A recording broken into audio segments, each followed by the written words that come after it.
read 9 books in the month of May, so let's talk about all of them. In no particular order, let's start off with Rhythm of War by Brandon Sanderson. This is the 4th book in the Stormlight Archives series that I've been reading, and this one, whew, it broke my heart. I gave it 5 stars. It is beautiful. I can't stop thinking about it. I read it maybe a week or 2 ago now, from like when I'm recording this, which is like the start of June. And this is obviously a hunk of lunk. The entire series is gigantic. This is the biggest book I've ever read. It's like over 1,000 pages. It's giant, but it doesn't feel like a giant book. This series is so good. I honestly, like, I screamed at some of the events in this book. I almost threw the book across the room. Like, there were so many emotions. I teared up reading this book, and yeah, it was like it was a whole thing. This book is incredible. If you haven't read the series and you like high fantasy, definitely recommend this. It is so good. The 5th book is coming out hopefully this December, so yeah, I'm so excited for it. But what breaks my heart is that these books come out like every 4 or 5 years or so, and there's gonna be like 10 in total, and this is the 4th, so I'm gonna be middle-aged when this series is done. But this series is so good. It's like a 6-star series for sure, like obviously out of 5, not like out of 10, so highly recommend. It's so good. I cry. Next up, we have Bride by Ali Hazelwood. This is the first ever Ali Hazelwood book that I've ever read, and I absolutely loved it. This is a fantasy. This is her fantasy debut, and it was about a vampire and a werewolf, and it was like an arranged marriage because they're like mortal enemies and they're trying to seek this like alliance, but the main character is marrying him because he has some involvement to her missing friend. Like, it was a whole thing, and I didn't expect to love this book as much as I did. It was so funny. There were some lines that I literally just like laughed so loud that I'm fortunate that I wasn't in public when I was reading this book, because I was just like, I probably look like a maniac. But it was so good, and it was so fun, and it was steamy, spicy, all that good stuff, but it's also funny, and there were some really unexpected like moments that happened that I really was like, wow, like that's pretty cool. And the way that it's been set up, I feel like there's going to be a sequel to this, not about these characters, but about the other characters who were kind of mentioned in the book, and it was so good. I gave this 5 stars. So good. I love it so much. But I also have no idea what a knot is, and I'm too terrified to like Google and figure out what that is about. So next up, we have Tolly Jackson's The Reappearance of Rachel Price, and I wanted to like this book so badly, but I gave it 3 stars. It wasn't her best work, unfortunately, and I think it's because A Good Girl's Guide to Murder is like one of the most incredible, amazing thriller murder mysteries that I've ever read in my entire life. So many plot twists, so many great things that happened, and so I think that I'm comparing all of her books to that. But yeah, this book was like, it was fine, it was okay. I didn't really care about any of the characters though. I didn't care about the romance, if you really want to call it that. It wasn't really a romance. He was the only kind of interesting character, but we didn't really get to learn about them. Whereas in her other book, you learn about the characters, their motives, their loves, their dislikes, their fears, like everything. Whereas this book didn't really have that, and a lot of things that happened didn't really make that much sense, and it was pretty predictable for the most part. But the plot itself was interesting because it was about Rachel Price, who disappeared like 16 years ago, and they're filming this documentary interviewing her daughter and like her husband and the whole family and stuff.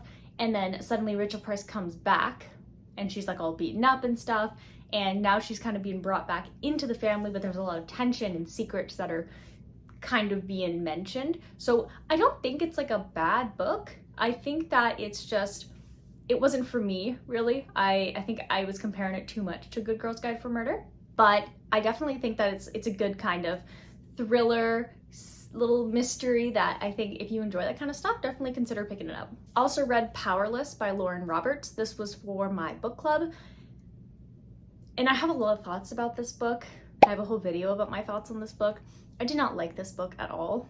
I gave it an honorary 2 stars when in reality I wanted to give it 1 star, but gave it 2 stars because she's a new author and she definitely has talent, but this book was not for me. And I think, like I mentioned in my video, and I've been talking to some people who did enjoy this book in the comments of that video, that we really do think it's probably a generational thing, because I'm in my mid-20s now. I know, makes me feel really old actually. Let's not talk about that. And It just felt like a copy of The Hunger Games and Red Queen, which were books that I grew up loving and being obsessed with. And I'm sure there was a series before that that was similar to Hunger Games and Red Queen, that people who read Hunger Games and Red Queen probably were like, oh, like Hunger Games, Red Queen, this is a copy of this series. So that's kind of like my thoughts on that. This book, I think, had a lot of potential, and I think this author has a lot of potential, but it really wasn't for me. It wasn't up my alley, unfortunately. I wanted to like it so badly, but I just couldn't. However, I think in the next like maybe decade or so, I'll definitely pick up another one of Laura Roberts' books, because this author has talent, and I think there's a lot of great stuff that she can do, and this is just her start, so yeah. I also read Carley Fortune's This Summer Will Be Different, and what is really fun is that she signed it. I met her in person, and in case you're wondering, my name is pronounced as Ileana, and I feel like I've never ever pronounced my name on this channel for some reason, so yeah, that's how you say my name. And yeah, This Summer Will Be Different by Carley Fortune. It took place in PEI, and it's about like basically her and her best friend Lucy and Bridget go to PEI often because that's where Bridget is from. And Lucy, the first time she ever goes to PEI, Bridget's like misses her plane, and so Lucy ends up there a day early, and so she's kind of like exploring, and she ends up kind of meeting this really hot guy, and they spend the night together. And then it turns out that's actually Bridget's brother, and so there's a lot of like tension and like, oh, they can't be together because what happened before is that Bridget's best friend was engaged to her brother Felix, and then when they broke off that engagement, she lost her best friend, and so she doesn't want that to happen again. So it's not just like one of those, oh, don't tip my brother kind of thing. It's like, I don't want to lose you if you guys break up kind of thing. So that's kind of like the vibes of this book, and the setting of this book was absolutely beautiful. This is Carley Fortune's best book in my opinion. It was so well written, the characters were so real, and it was such a human story that I absolutely went head over heels. I give it 4.5 stars. Beautiful book. Plus, Canadian representation is incredible. I want to go to PEI so badly. I just got Ontario in the background, very flat. Ontario's so flat. That's my issue with Ontario. Like, I love it. It's a nice place to be, don't get me wrong, but I want to go to PEI where it's like water and islands and stuff. Like, even when I went to BC, like the mountains there were so beautiful, but we don't really have any of those in Ontario. It's very flat. But yeah, I digress. This book was really good. It was such a summer read. Definitely recommend if you like summertime romances. A Galaxy of Whales by Heather Fawcett. This is her newest book that just came out. It came out on May 28th, so that was the day before my birthday. So I was like, fate, I need this book, because orcas, believe it or not, are actually my favorite whales of all time. Probably my favorite animal of all time, like tied for blobfish. And I love them so much. So I was like, I gotta get this book.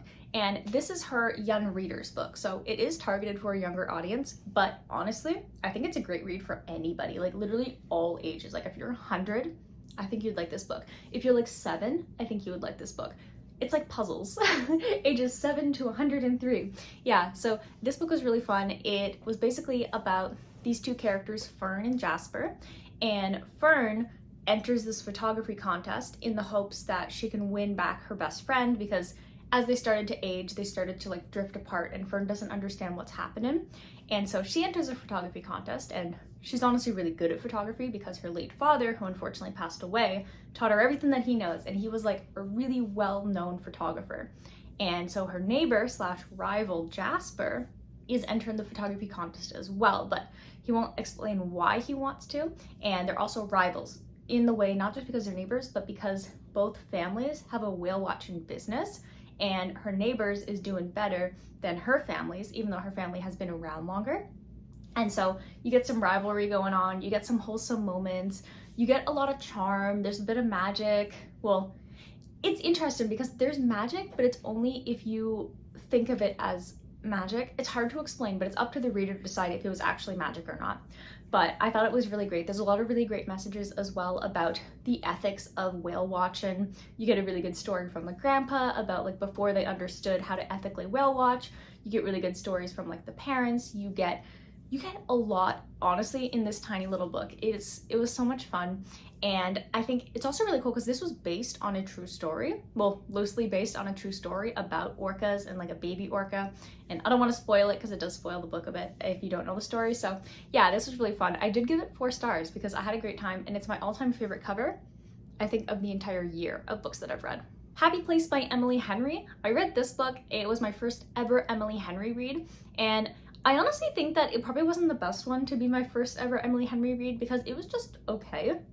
I give it 3 stars because of the miscommunication trope that I am not a fan of at all. Literally, all problems could be solved if they just talked to each other, and they don't do that until like the end of the book. So that part constantly annoyed me. But what I did like about this book and why I gave it 3 stars is Emily Henry is a beautiful writer. She is so talented, and you can really see it in her books, and I've read like other of her books as well, we'll talk about after, but her writing is honestly standout. It is so good, and the characters she creates are really real, they're really realistic, and it's really human. And this book was nice because it was about friendship and growing up, and what is it gonna, like, when you have a really long friendship, stuff is gonna change and you're not gonna be able to hang out as often, and so how do you accept that? How do you change your kind of routines and stuff to make sure you're still watching and taking care of your friends and hanging out and building those bonds as life changes and becomes more hectic? And so that's what I really liked about this book. I loved all of the friendships.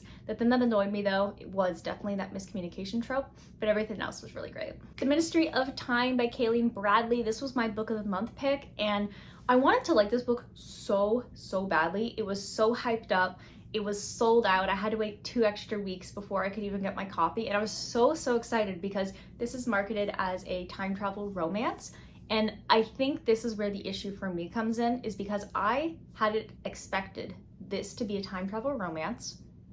There was no time travel, and there was not really any romance. There was romance subplots, but the majority of the book was not about the romance. It was about, honestly, not much. Like, I feel bad saying that, but like, it was really just like one of those slice of life, follow around these characters, and then suddenly it's also like a spy thriller book. And I think if I knew that's what it was gonna be like, my expectations would have been better. But yeah, it was also the writing of this book I couldn't get behind. I know some people are really big fans of this writing, but for me, I didn't really like the kind of writing style. It felt more like it's telling you something rather than showing you something. It also felt like a very clunky mix of old-timey writing and modern writing, plus a span of poetry. Every second sentence was like a very bizarre metaphor. And so I really appreciate the artistic take on this book, but it wasn't for me. I expected it to be a different book. It was completely opposite of what I thought it was going to be, and I think that impacted my opinion on the book. I gave it 2 stars because I think that the concept of it was really cool, but I don't think the execution was very good in my opinion. And yeah, so this was honestly a pretty big disappointment for me. And last but certainly not least, I also read Funny Story by Emily Henry. 5 stars. This book was so good. This was so good. It was so funny. It was so, of course, well written, and the story itself was so fun because these two end up becoming roommates because each of their fiancés decided that they want to be with each other.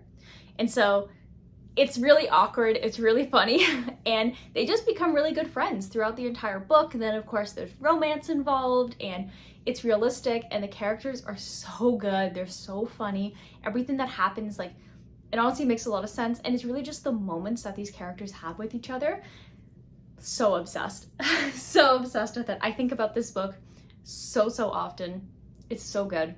I also love that he wears Crocs, and there's not really much more to say other than this is an incredible read. If you like romance, if you like comedy, if you like well-written books, and just like people who grow to really care about each other, Funny Story is definitely like would be up your alley because it is so good. If I was to reread books, which I don't really do, but this would be one that I would reread. I love it that much. So yeah, these are all the books that I ended up reading in the month of May, which was a lot of fun. I had a very interesting kind of variety of books. Usually I don't have so many books that I don't really enjoy that much, but for whatever reason, that month just decided that here are some books that apparently I just didn't really like that much, but it also had a lot of 5 stars that came out of it, which was really great, like Funny Story, Bride, Rhythm of War, all that good stuff. There's some high 4 stars. And so I think that that's great. I really am upset whenever I find a book that I don't really like that much, because then I feel really mean because I'm like, oh yeah, like this book isn't that good. And then I have to like kind of talk about it and stuff. But yeah, even if I don't like books, maybe you will. But this is just my opinion on these books. But yeah, I had a lot of fun this month with all of those books. And I'm so sad that Rhythm of War is the last book in the Stormlight Archive series right now, because it broke my heart. So yeah, these are the type of books that I tend to read often. Romance, fantasy, romantasy, sometimes occasional thriller, psychological stuff going in there. So if you're interested in reading those types of books or watching people read those types of books, definitely hit the subscribe button and turn on the bell notification. That way you get notified anytime a new video comes out. If you enjoyed this video and if you love reading wrap-ups, definitely hit the like button, and I'll see you in the next video. Bye!